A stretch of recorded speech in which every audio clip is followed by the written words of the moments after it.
આપણા વડીલો કે આ કળિયુગ આવી ગયો, કળિયુગ આવી ગયો. સમજાતું નહોતું કે કળિયુગ હોય શું. સતયુગની વાતો સાંભળતા એટલે એવું સાંભળતા કે અનાજ ખુલ્લામાં પડેલું હોય, સોના ચાંદીના દાગીના ખુલ્લામાં હોય, કોઈ ટચ ન કરે, દીકરી વહુ કે માતા રોડ ઉપર જતા હોય તેમનું ક્યારેય ચેન સ્નેચિંગ ના થાય, કોઈ મંગળસૂત્ર ના ખેંચે. આ બધું હોય તો સતયુગ કહેવાય. પણ આ બધાથી વિપરીત સ્થિતિ થાય છે ને એટલે રિયલાઇઝ થાય છે કે ના, આ સાચે કળિયુગ છે. અને કળિયુગ કઈ હદ સુધીનો? બે દ્રશ્યો જોજો. ચોરો મંદિરને પણ નથી છોડતા, ભગવાનને નથી છોડતા.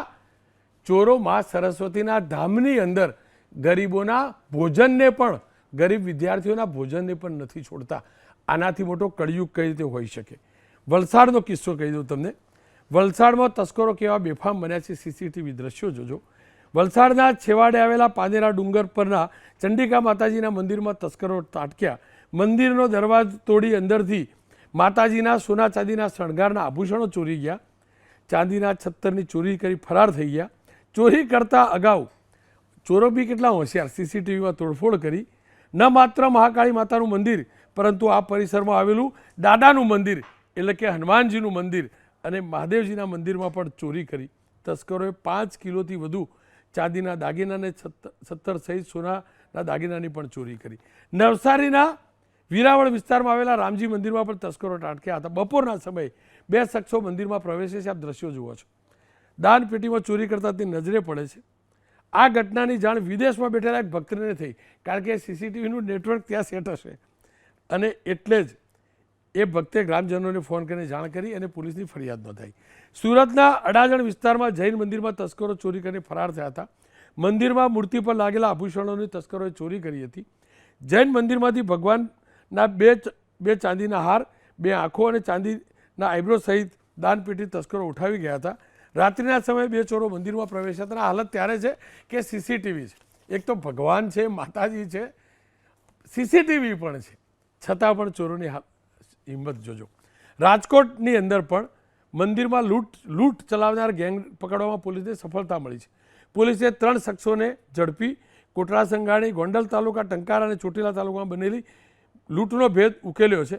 લૂંટના બનાવમાં રાજકોટમાં ઉડકો ચોકડી પાસે રહેતો રાકેશ, મુકેશ અને વિજય અને આશાપુરા નગરમાં રહેતો મહારાજ નામનો રોનકની ભૂમિકા હોવાની સામે આવી છે. એલસીબીની ટીમે 3 આરોપીઓ ધરપકડ કરી છે અને આ 25 જુલાઈએ ગોંડલ હાઈવે પર વાઘેશ્વર મંદિરમાં ઘૂસી મહંતને માર મારી લૂંટ ચલાવી હતી. 30 જુલાઈ ટંકારા પાસેના ખોડિયાર માતાજીના મંદિરમાં ઘૂસી સાધ્વીને માર મારી લૂંટ ચલાવી હતી. 2 ઓગસ્ટના કોટા સંઘાણીના સોડિયા રોકડિયા હનુમાનજીના મંદિરમાં મહંતને માર મારી દાગીના લૂંટ્યા હતા. 6 ઓગસ્ટના ચોટીલાના નાની મેરડી પાસે અંબે મંદિરમાં પણ લૂંટ કરવાની તેઓએ હવે કબૂલાત કરી છે. આ તો થઈ મંદિરોમાં થતી ચોરી. હવે મા સરસ્વતીના મંદિરમાં કેવી રીતે ચોરી થાય છે અને એ પણ ગરીબ દીકરા દીકરીઓના અનાજની એનો કિસ્સો આજે સામે આવ્યો છે. ભાવનગરના સિહોરમાં રામધરી ગામની સરકારી શાળા, અહીંયા ચોરીનો બનાવ બન્યો છે. 2 દિવસની રજા હતી, બળેવતી એટલે કે રક્ષાબંધન હતી, ત્યારબાદ રવિવાર હતો. પ્રાથમિક શાળામાંથી 3 તેલના ડબ્બા, 55 કિલો ચણાની દાળ, 30 કિલો ચણાની ચોરી થઈ છે. અગાઉ આ જ શાળામાં પાણીની મોટર ચોરાઈ હતી. શાળાની અંદર માત્ર આચાર્યની ઓફિસમાં સીસીટીવી છે, અન્ય પરિસરમાં બીજી જગ્યાએ સીસીટીવી નથી. જોકે અનાજ ચોરતા આચાર્યએ અને ગ્રામીણોએ ફરિયાદ નોંધાવી છે. પણ આને કળિયુગ ન ગણવો તો શું ગણવું? આનાથી મોટી ખરાબ સ્થિતિ શું હોઈ શકે કે ગરીબ દીકરા દીકરીઓનું મધ્યાહન ભોજનનું અનાજ પણ લોકો ચોરી જાય. આ કળિયુગ છે. જ્યોતિનાથજી મહારાજ જોડાયા છે. જ્યોતિનાથજી, પૂજા અર્ચના, ભક્તિની વાત, સાધનાની વાત બધું બરાબર છે. શક્તિ છે, આધ્યાત્મિકતામાં જબરજસ્ત શક્તિ છે. પણ આ ચોરોને શક્તિ આપે છે કોણ? કે મંદિરમાં ચોરી કરી જાય, મા સરસ્વતીના મંદિરમાંથી ચોરી કરી જાય.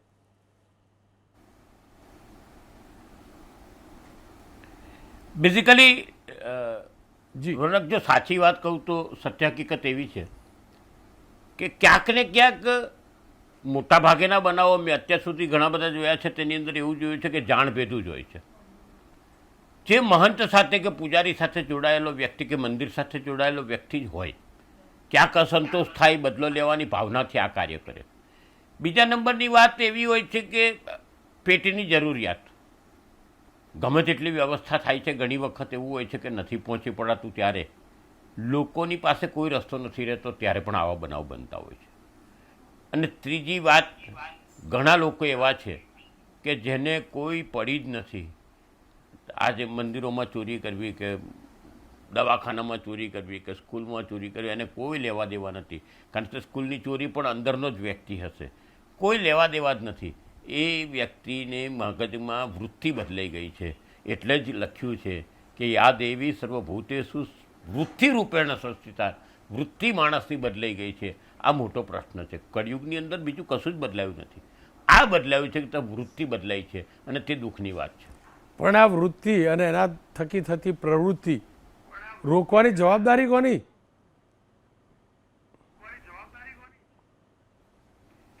આ વૃત્તિને બદલવાની કે રોકવાની જવાબદારી આખા સમાજની છે, ખાલી એક જ જણની છે એવું ન કહી શકાય. બધાએ જ ધ્યાન આપવું પડશે. ક્યાંક ને ક્યાંક આવું થતું હોય તેની પર બી કેર રાખવી પડશે. કેમ થાય છે તેની પર પણ સંશોધન કરવું પડશે. કારણ કે મેં જોયું છે કે ક્યાંક અણબનાવ થયો હોય, ક્યાંક મહંત સાથેના અણબનાવોના કેસ, આપણે ધંધુકાના અંદર એક બનાવ હતો, ધોળકાની અંદર એક બનાવ હતો, કે પછી ઈડરનો બનાવ હતો. મને એવું યાદ છે કે ત્યાં મહંત સાથેના અણબનાવનો બદલો લેવા માટે આવું કાર્ય કર્યું હતું. આપ જોડાયેલા રહેજો. મારી સાથે હેમાંગભાઈ જોડાયા છે. હેમાંગભાઈ, એસા કલયુગ આયેગા કૌવા મોતી ખાએગા, ત્યાં સુધી તો બરાબર હતું, માની લઈએ. પણ આવો કળિયુગ આવશે કે આખી નાખી દાનપેટી મંદિરમાંથી ચોરાઈ જશે, ક્યારેક કલ્પના કરેલી? અને એક નહીં, અનેક બનાવો બનશે. બિલકુલ રોનકભાઈ, આ બહુ ગંભીર બાબત છે.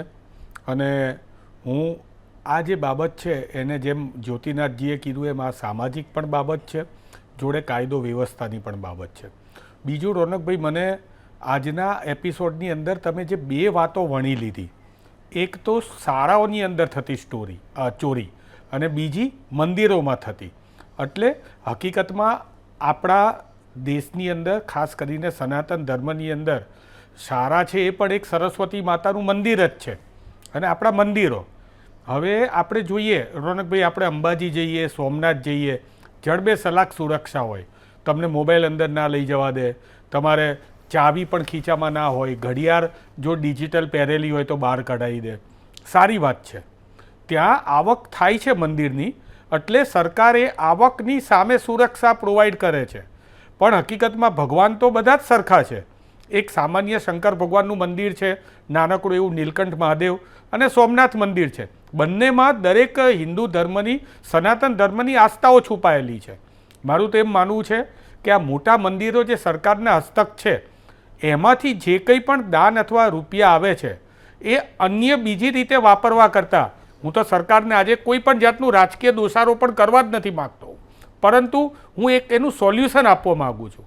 કારણ કે ગુજરાતની અંદર છેલ્લા 3 વર્ષની અંદર 501 ચોરી થઈ છે. 501 ચોરી જ્યારે થઈ હોય ત્યારે 501 ચોરીઓની અંદર 4,93,00,000ની મત્તા, એટલે લગભગ 5 કરોડની મત્તા મંદિરોની ચોરાઈ ગઈ છે. ત્યારે આને અટકાવવા માટેની જે છે એ આપણા સૌને ભેગા મળીને, હું એક કોંગ્રેસ પક્ષ તરીકે સરકારને કહું છું કે મંદિરોની સુરક્ષા માટે કોઈ બજેટ આપવામાં આવે, એને ટાસ્ક ફોર્સની વ્યવસ્થા કરવામાં આવે.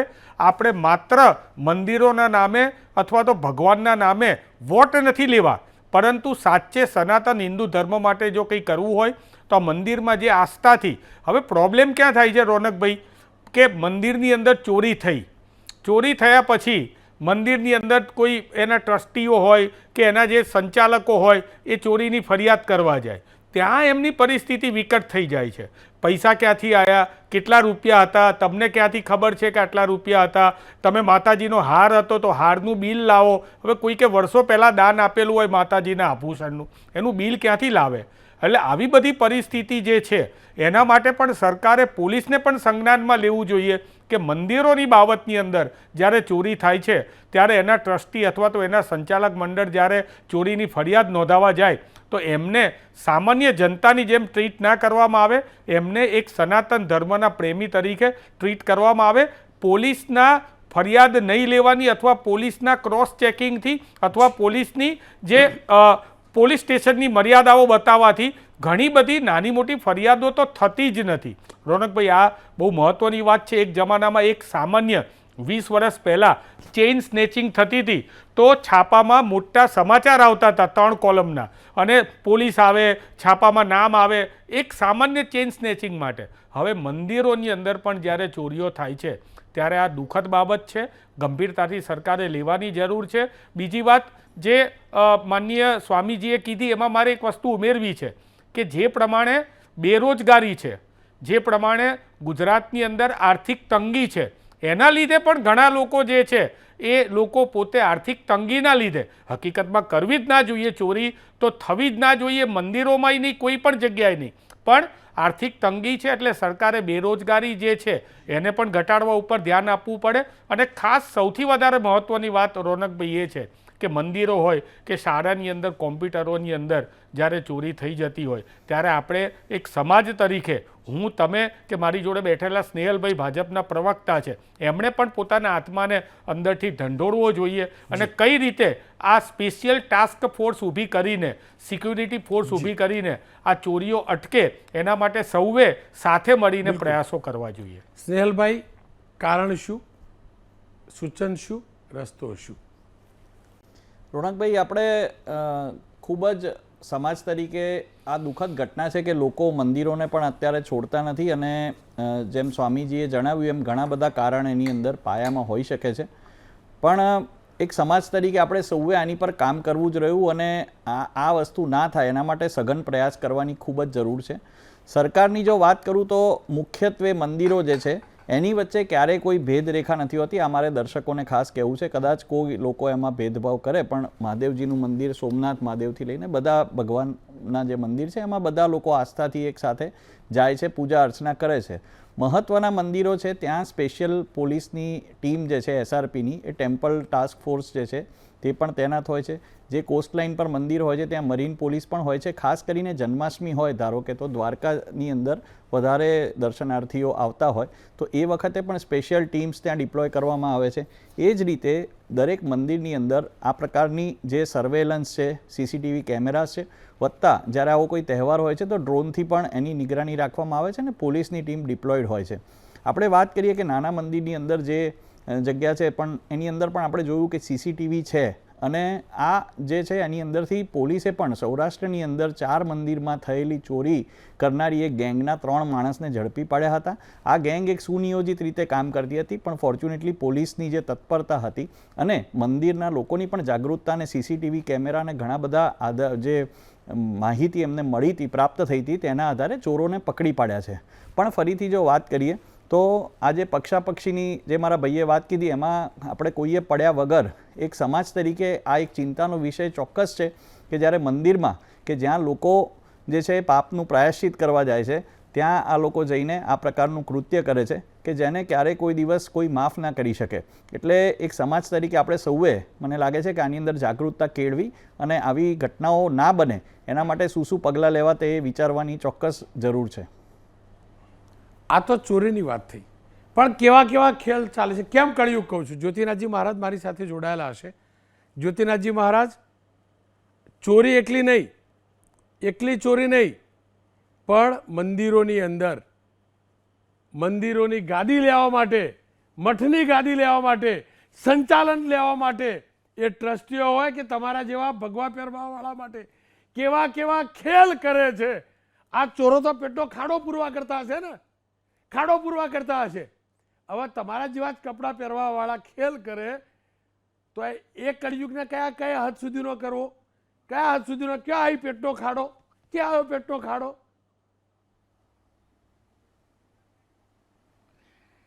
રોનકભાઈ, કદાચ મારા મગજમાં જ્યારે સ્નેહલભાઈ બોલ્યા ત્યારે મારા મગજમાં એક ઝબકારો થયો ને તે ઝબકારો આ જ હતો કે જ્યારે તમે વાત કરો છો મંદિરોની અંદર ચોરીની, તો મંદિરોના ટ્રસ્ટીઓથી માંડીને મંદિરના કાર્યભાર સંભાળતા લોકો જ પાપ લીલામાં સમાયેલા છે, અને તે લોકો જ જ્યારે આવા કૃત્ય કરતા હોય કે ગાદી માટે લડવું, એનાથી આગળ જતા રહો તો તમે કેટલા બધા પ્રપંચો જો, મંદિરોમાં કૌભાંડ, સ્કૂલો ચલાવવામાં કૌભાંડ, ગુરુકુળો ચલાવવામાં કૌભાંડ, કેટલા બધા કૌભાંડ છે, 33,000 કરોડ સુધીનો આંકડો પહોંચ્યો. આટલા મોટા આંકડો પહોંચે ત્યાં સુધી આપણે જો ચૂપ જ રહેતા હોય તો સ્વાભાવિક છે કે ચોરો બી જાણે છે કે આ તો પાપનો જ રૂપિયો છે એવું મગજમાં થાણી લે. ત્યારે કદાચ એવું બને કે એમને એવું લાગતું હોય કે અહીંયા ચોરી ના કરવી જોઈએ ને અહીંયા જ ચોરી કરવી જોઈએ. એવું મને અજુકતું નથી લાગતું આ વસ્તુ. પણ તમે સમજાવો તો ખરા, એવું તો કેવું છે મંદિરોમાં, મઠમાં, ધાર્મિક સ્થળમાં, એવું તો કેવું મધ છે. પ્રસાદ તો હોય, માની શકાય, પ્રસાદ તો માની શકાય, બરાબર, કે તમારા જેવા ભગવા પહેરેલા અરે ગૃહ ત્યાગ કરેલા લોકો કેટલા કોર્ટમાં કેસ ચાલે, અરે કેટલી મારામારી થાય, કેટલી ચૂંટણીમાં પ્રપંચ થાય છે. શું આ બધું અમે ખોટા ને કે દાન દક્ષિણા મૂકીએ કે આપણું ધર્મસ્થાન ભગવાનના સુધી પહોંચશે રૂપિયા દાન પેટીમાં મૂકીએ, ચિઠ્ઠી પડાવીએ. અમે મૂર્ખ, ખોટા ને મૂર્ખ અમે મૂક્યા તો આ થયું ને. દાન આપનારના દાન આપનારના રૂપિયા ક્યાં તો સરકાર ખાઈ જાય છે, અથવા તો એ દાન આપનારના રૂપિયાની બીજી વાત કરું તો ટ્રસ્ટીઓ માલેતુજાર થઈ જાય છે. અને એ પ્રપંચ છે. હું એગ્રી છું આ વસ્તુ સાથે. તમારો જે દર્દ છે તે દર્દ સાચું છે. કારણ કે જે સાચી સ્ટોરી છે તે એમ છે કે સાહેબ ઇતના દીજીએ જામે કુટુંબ સમાય, ભક્ત ભૂખા જાય ના મેં ભૂખા સૌ. સંતે આટલું જ વિચારવાનું છે. સંતની પણ લોલુપતા આવી જાય છે. મારે મર્સિડીઝ બેન્ચમાં ફરવું છે, મારે લેટેસ્ટ ગાડીમાં ફરવું છે, મારે પ્લેન સિવાય મુસાફરી નથી કરવી. આ લોલુપતાઓ જ્યારે આવે છે ને ત્યારે સંત ત્યાગી નથી રહેતો, સંત ભોગી બની જાય છે ને આ વરવા પરિણામ એ ભોગીપણાના છે. હેમાંગભાઈ, મારાથી આ શબ્દ બોલી ગયો, કદાચ ન બોલવો જોતો હતો, કારણ કે ધામની અંદર આપણે આસ્થાથી મૂકીએ છીએ અને અમુક જગ્યાએ મૂકવા પણ જરૂરી, તો જ વિકાસ થાય ને. દાન દક્ષિણા આવે તો જ વિકાસ થાય ને મંદિરનો, અને થવો જોઈએ. પણ જે પ્રકારના પ્રપંચો થાય છે, ગાદી મેળવવા જે પ્રપંચો થાય છે, અને ટ્રસ્ટીઓ તો બરાબર તમારા મારા જેવા સંસારીઓ કરે, પણ જ્યોતિનાથજી મહારાજ જેવું જ પહેરેલા લોકો એ પણ ટ્રસ્ટી મંડળમાં ઘૂસવાનો ગાદી મેળવવા પ્રયાસ કરે. આ કેટલું દુઃખજનક.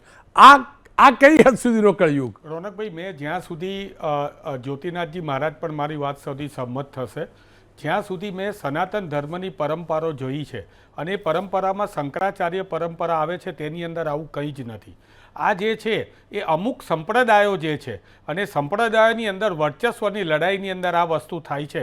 પરંતુ સમગ્ર મંદિરોને આપણે આની અંદર દોષ ના દેવો જોઈએ. દાન આપનારા લોકો છે, મોટાભાગે દાનનો વહીવટ આપણે જોઈએ તો મંદિરો જે છે એ સદાવ્રત પણ ચલાવતા હોય છે, મંદિરો જે છે એ અલગ અલગ પ્રકારની સેવાઓ દીન દુખિયાઓની પણ કરતા હોય છે. મૂળ વાત હતી ચોરીની.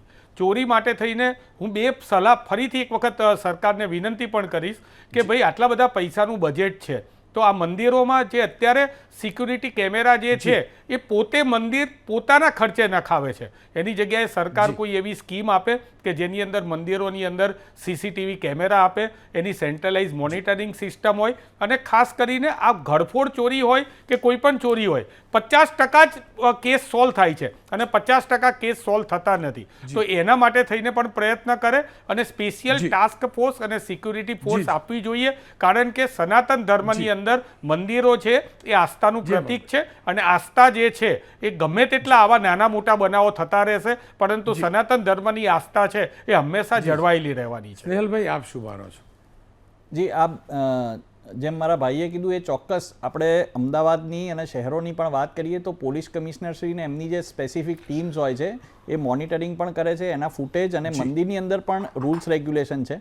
અને વાત જ્યારે આવે છે કે ત્યાંના ટ્રસ્ટી મંડળની કે અથવા અંદર જે આંતરિક જે વાત છે, તો મને એવું લાગે છે કે એક ભક્ત તરીકે તો હું જાઉં, તમે જાઓ, તો આપણે એક આસ્થાથી જોડાયેલો આ વિષય છે. આની અંદર ખાલી ઇમોશન્સ જ છે. એટલે મને લાગે છે કે એ લોકોને પણ સમજી અને જેમ મહારાજે કહ્યું કે ભક્તોનું પેટ ભરાય ને હું ભૂખે સૂઈ જાઉં, જ્યારે એવી ભાવનાથી જે સંતો કામ કરતા હશે એમને વંદન છે. અને આવા સંતો જે છે એના લીધે જ મને લાગે છે કે સનાતન ધર્મ જે છે તે એનું નામ જ સનાતન છે ને અજર અમર રહેશે. એ હકીકત છે કે અનેક સંસ્થાઓની અંદર સદાવ્રત ચાલે છે, ભૂખ્યાને ભોજન પીરસાય છે, કોઈ પણ ચાર લીધા છે, કોઈ પણ પ્રકારની લાલચ વૃત્તિ રાખ્યા સિવાય સેવા થાય છે, રીતસરની સેવા થાય છે.